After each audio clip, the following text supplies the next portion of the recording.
ಹಿತವಾಗಿ ಕಾರ್ಯನಿರ್ವಹಿಸುತ್ತೆ. ಒಂದನೇದು, ನ್ಯಾಯಾಲಯದ ಒಂದು ಕಾರ್ಯವ್ಯಾಪ್ತಿ ಎಷ್ಟು? ಟೆರಿಟೋರಿಯಲ್ ಜುರಿಸ್ಡಿಕ್ಷನ್ ಅನ್ನೋದು ಒಂದನೇದು ಬರುತ್ತೆ, ಪಿಕ್ಯುನರಿ ಜುರಿಸ್ಡಿಕ್ಷನ್ ಎರಡನೇದು ಬರುತ್ತೆ, ಸಬ್ಜೆಕ್ಟ್ ಮ್ಯಾಟರ್ ಜುರಿಸ್ಡಿಕ್ಷನ್ ಮೂರನೇದು ಬರುತ್ತೆ. ನಾವು ಒಂದನೇದು ನೋಡೋಣ, ಟೆರಿಟೋರಿಯಲ್ ಜುರಿಸ್ಡಿಕ್ಷನ್. ಸೊ ಈ ಟೆರಿಟೋರಿಯಲ್ ಜುರಿಸ್ಡಿಕ್ಷನ್ ಅಂದರೆ ಏನಪ್ಪ ಅಂದರೆ, ಪ್ರಾದೇಶಿಕವಾಗಿ ಅಂದರೆ ಆಸ್ತಿ ಬಗ್ಗೆ ಕೇಸ್ ಇದೆ ಅಂದಾಗ ಆ ಆಸ್ತಿ ಯಾವ ಸ್ಥಳದಲ್ಲಿದೆ, ಆ ಸ್ಥಳ ಯಾವ ನ್ಯಾಯಾಲಯದ ವ್ಯಾಪ್ತಿಯಲ್ಲಿ ಬರುತ್ತೆ, ಆ ನ್ಯಾಯಾಲಯದಲ್ಲಿ ಮಾತ್ರ ಕೇಸನ್ನು ಫೈಲ್ ಮಾಡುವಂಥ ಅಧಿಕಾರ ಇರುವಂಥದ್ದು. ಇಂಥದ್ದನ್ನ ಇಲ್ಲಿ ಟೆರಿಟೋರಿಯಲ್ ಜುರಿಸ್ಡಿಕ್ಷನ್ ಅಂದರೆ ಪ್ರಾದೇಶಿಕವಾದಂಥದ್ದು.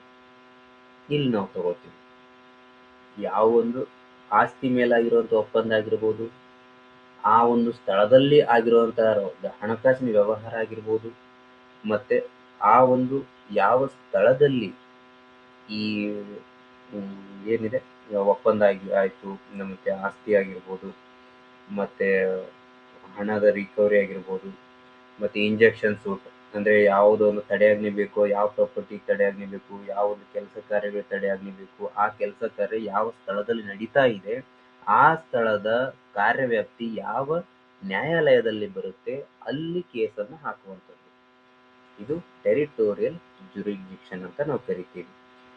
ಇದು ವಕೀಲರಿಗೆ ಹೆಂಗೆ ಸಹಾಯಕವಾಗುತ್ತೆ ಅಂದರೆ, ಒಂದು ಕೇಸ್ ಫೈಲ್ ಮಾಡಬೇಕಾದ್ರೆ, ಸಿವಿಲ್ ಕೇಸ್ ಫೈಲ್ ಮಾಡಬೇಕಾದ್ರೆ ಈ ಮೂರು ವಿಷಯಗಳನ್ನು ಗಮನದಲ್ಲಿಟ್ಟುಕೊಳ್ಳೋದು ಅತ್ಯಂತ ಅವಶ್ಯಕವಾದಂಥದ್ದು. ಇಲ್ಲವಾದರೆ ನೀವು ಹಾಕೋ ಕೇಸು ನ್ಯಾಯಾಲಯ ರಿಜೆಕ್ಟ್ ಮಾಡ್ಬೋದು. ರಿಜೆಕ್ಟ್ ಮಾಡೋದಕ್ಕಿಂತ ನ್ಯಾಯಾಲಯದಲ್ಲಿ ಒಂದು ಪವರ್ ಇದೆ, ಏನಂತಂದರೆ ಒಂದು ವೇಳೆ ನೀವು ತಪ್ಪು ಬೇರೆ ನ್ಯಾಯಾಲಯಕ್ಕೆ ಹಾಕಿದ್ದೇ ಆದಲ್ಲಿ ಕೂಡ ನ್ಯಾಯಾಲಯನ ನಿಮಗೆ ಇಂಥ ಒಂದು ನ್ಯಾಯಾಲಯಕ್ಕೆ ಹೋಗಿ ಅಂತಲೂ ಹೇಳುವಂಥದ್ದು ಪ್ರೊವಿಷನ್ಸ್ ಇದೆ. ಸೊ ನೀವು ಈ ರೀತಿ ಸಫರ್ ಆಗೋದ್ರಲ್ಲಿ ಅಲ್ಲೇ ಒಂದು 2-3 ತಿಂಗಳು ಹೋಗ್ಬಿಡುತ್ತೆ ಅಂಥ ಒಂದು ಮಿಸ್ಟೇಕ್ ಮಾಡೋದ್ರಿಂದ. ಸೊ ಹಾಗಾಗಿ ಈ ಮೂರು ವಿಷಯಗಳ ಬಗ್ಗೆ ಸಂಪೂರ್ಣವಾಗಿ ನೀವು ತಿಳುವಳಿಕೆ ಹೊಂದಿದ್ರೆ ಯಾವುದೇ ಮಿಸ್ಟೇಕ್ ನಿಮ್ಮಿಂದ ಆಗೋದಿಲ್ಲ. ವಕೀಲರಾಗಿರ್ಬೋದು ಅಥವಾ ಸಾಮಾನ್ಯ ಜನರಿಗೂ ಕೂಡ ಯಾವ ಕೇಸ್ ನಮಗೆಲ್ಲ ಹಾಕಕ್ಕೆ ಬರುತ್ತೆ ಅನ್ನೋದು ಒಂದು ಬೇಸಿಕ್ ಮಾಹಿತಿ ಈ ಒಂದು ವಿಡಿಯೋದಿಂದ ನಿಮಗೂ ಕೂಡ ತಿಳಿಯುತ್ತೆ. ಎರಡನೇದು, ಪಿಕ್ಯುನರಿ ಜುರಿಸ್ಡಿಕ್ಷನ್. ಈ ಪಿಕ್ಯುನರಿ ಜುರಿಸ್ಡಿಕ್ಷನ್ ಏನಪ್ಪ ಅಂತಂದರೆ, ಇದು ಹಣದ ಒಂದು ಕಾರ್ಯವ್ಯಾಪ್ತಿ, ಹಣಕಾಸಿನ ಒಂದು ವ್ಯಾಲ್ಯೂಯೇಷನ್ ಮೇಲೆ ಡಿಪೆಂಡ್ ಆಗಿರುತ್ತೆ. ಎಷ್ಟು ಹಣದ ಕೇಸು, ಫಾರ್ ಎಕ್ಸಾಂಪಲ್ ಒಂದು ಸ್ವಲ್ಪ ಹಣ ಇದೆ ಅಂತ ಇಟ್ಕೊಳ್ಳೋಣ, ಹೌದಾ? ಜಾಸ್ತಿ ಹಣ ಇದ್ರೆ ಬೇರೆ ಕೋರ್ಟ್ಗೆ ಹೋಗಬೇಕು, ಸ್ವಲ್ಪ ಹಣ ಇದ್ರೆ ಬೇರೆ ಕೋರ್ಟ್ಗೆ ಹೋಗಬೇಕು. ಈ ರೀತಿ ಹಣದ ಮೇಲಿನ ಒಂದು ಜುರಿಸ್ಡಿಕ್ಷನ್ ಕಾರ್ಯವ್ಯಾಪ್ತಿ. ಫಾರ್ ಎಕ್ಸಾಂಪಲ್ ನಾವು ನೋಡೋದಾದ್ರೆ ಅಪ್ ಟು 20,000 ಹಣ ಇದೆ, ಹಣಕಾಸಿನ ವ್ಯವಹಾರ ಇರ್ಬೋದು, ಅಥವಾ ಆ 20,000 ಹಣದ ಮೌಲ್ಯದ ಒಂದು ವಿಷಯಗಳಾಗಿರ್ಬೋದು, ಪ್ರಾಪರ್ಟಿ ಆಗಿರ್ಬೋದು, ಒಪ್ಪಂದ ಆಗಿರ್ಬೋದು, 20,000 ಒಳಗಡೆ ಸೀಮಿತ ಇರುವಂಥದ್ದು. ಈ ಎಲ್ಲ ವಿಷಯಗಳು ಹೋಗ್ಬೇಕಾಗಿರೋದು ಎಲ್ಲಿ? ಸ್ಮಾಲ್ ಕಾಸ್ ಕೋರ್ಟ್ಗಳಲ್ಲಿ. ಒಂದು ವೇಳೆ ಅಪ್ ಟು 5 ಲ್ಯಾಕ್ ಇತ್ತು, ಅಪ್ ಟು 5 ಲಕ್ಷವರೆಗೂ ಇತ್ತು ಅಂದಾಗ ಅಲ್ಲಿ ಆ ಕೇಸ್ ಯಾವ ಕೋರ್ಟಲ್ಲಿ ನಾವು ಫೈಲ್ ಮಾಡಬೇಕು? ಸಿವಿಲ್ ಜಡ್ಜ್ ಜೂನಿಯರ್ ಡಿವಿಷನ್ ಅಲ್ಲಿ ನಾವು ಮಾಡಬೇಕಾಗುತ್ತೆ. ಒಂದು ವೇಳೆ up to 5 lakh to 1 crore, 5 ಲಕ್ಷದಿಂದ 1 ಕೋಟಿಯವರೆಗೂ ಬೆಲೆ ಬಾಳುವಂಥ ಆಸ್ತಿ ಆಗಿರ್ಬೋದು, ಹಣಕಾಸಾಗಿರ್ಬೋದು, ಅಥವಾ ಯಾವುದೇ ಒಪ್ಪಂದಗಳಾಗಿರ್ಬೋದು, ಈ ಒಂದು ಹಣಕಾಸಿನ ಮೌಲ್ಯ ಹೊಂದಿದ್ದರೆ, ವ್ಯಾಲ್ಯೂಯೇಷನ್ ಇದ್ದರೆ, ಅದನ್ನು ಸೀನಿಯರ್ ಡಿವಿಷನಲ್ಲಿ ಹಾಕಬೇಕಾಗುತ್ತೆ. ಸಿವಿಲ್ ಜಡ್ಜ್ ಸೀನಿಯರ್ ಡಿವಿಷನಲ್ಲಿ ಹಾಕಬೇಕಾಗುತ್ತೆ. ಒಂದು ವೇಳೆ 1 ಕೋಟಿಗಿಂತನೂ ಹೆಚ್ಚಿಂದಿತ್ತು ಅಂದಾಗ ಹೈಕೋರ್ಟಲ್ಲಿ ಇದು ಫಸ್ಟ್ ಕೇಸ್ ಹಾಕಬೇಕಾಗಿರುವಂತಹ ವಿಷಯ ಇದು. ಯಾಕಂದರೆ ಕೇಸ್ ಹಾಕಿದ ಮೇಲೆ ನಾವು ಅಪೀಲ್ ಹೋಗ್ತೀವಿ. ತಾಲೂಕು ಕೋರ್ಟಲ್ಲಿ ಒಂದು ಕೇಸ್ ಇರುತ್ತೆ, ಅದು ಅಪೀಲ್ ಮತ್ತು ಡಿಸ್ಟ್ರಿಕ್ಟ್ ಕೋರ್ಟಿಗೆ ಹೋಗ್ತೀವಿ, ಹೈಕೋರ್ಟಿಗೆ ಹೋಗ್ತೀವಿ, ಸುಪ್ರೀಂ ಕೋರ್ಟಿಗೆ ಹೋಗ್ತೀವಿ, ಅದು ಬೇರೆ ಅಪೀಲ್ ಹೋಗೋದು. ಆದರೆ ಇಲ್ಲಿ ಕೇಸ್ ಪ್ರಥಮ ಬಾರಿಗೆ ಫೈಲ್ ಮಾಡಬೇಕಾಗಿರುವಾಗ ಗಮನಿಸಬೇಕಾದಂಥ ವಿಷಯ ಇದು.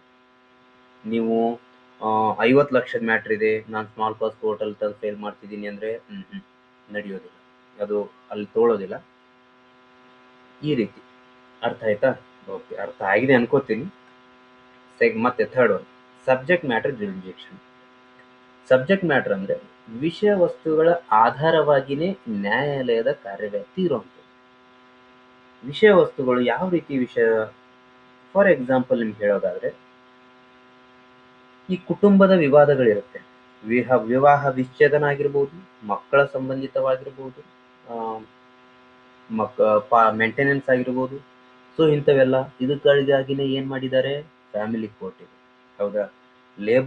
ಲೇಬರ್ ಕೋರ್ಟ್ ಸಪ್ರೇಟ್ ಇದೆ, ಕಮರ್ಷಿಯಲ್ ಕೋರ್ಟ್ ಸಪ್ರೇಟ್ ಇದೆ, ಸ್ಮಾಲ್ ಕಾಸ್ ಕೋರ್ಟ್ ಸಪ್ರೇಟ್ ಇದೆ, ಮ್ಯಾಜಿಸ್ಟ್ರೇಟ್ ಕೋರ್ಟ್ಗಳು ಸಪ್ರೇಟ್ ಇದೆ. ಅವೆಲ್ಲ ಕ್ರಿಮಿನಲ್ ಬರುವಂಥದ್ದು. ಸೊ ಇವೆಲ್ಲ ಸಪ್ರೇಟ್ ಇರುವಂಥದ್ದು. ಆದರೆ ನೀವು ಕೇಸ್ ಫೈಲ್ ಮಾಡಬೇಕಾಗಿರುವಂತಹ ಕೋರ್ಟಲ್ಲಿ ಯಾವ ವಿಷಯ ನಿಮ್ಮ ಹತ್ರ ಇರೋ ಕೇಸು ಯಾವ ಒಂದು ವಿಷಯದ ಸ್ವರೂಪವನ್ನು ಹೊಂದಿರುವಂಥದ್ದು ಅನ್ನೋದನ್ನು ನೀವು ಗಮನಿಸಬೇಕಾಗುತ್ತೆ. ನೀವು ಕೇಸ್ ಫೈಲ್ ಮಾಡುವ ಮುಂಚೆ ಯಾವ ಒಂದು ನ್ಯಾಯಾಲಯದ ವ್ಯಾಪ್ತಿಯಲ್ಲಿ, ಯಾವ ಒಂದು ಸಬ್ಜೆಕ್ಟ್ ಮ್ಯಾಟರ್ ಹೊಂದಿರುವಂಥ ನ್ಯಾಯಾಲಯದ ವ್ಯಾಪ್ತಿಯಲ್ಲಿ ನಿಮ್ಮ ಕೇಸ್ ಬರುತ್ತೋ ನೀವು ಅಲ್ಲಿ ಆ ಕೇಸನ್ನು ಫೈಲ್ ಮಾಡಬೇಕಾಗುತ್ತೆ.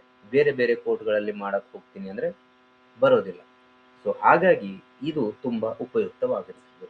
ಈ ಮೂರೂ ವಿಷಯಗಳನ್ನು ನೀವು ಯಾವುದೇ ಸಿವಿಲ್ ಕೇಸ್ ಫೈಲ್ ಮಾಡಬೇಕಾದ್ರೆ ಗಮನಿಸಲೇಬೇಕಾದಂತಹ ಪ್ರಮುಖವಾದಂಥ ವಿಷಯ. ಒಂದನೇ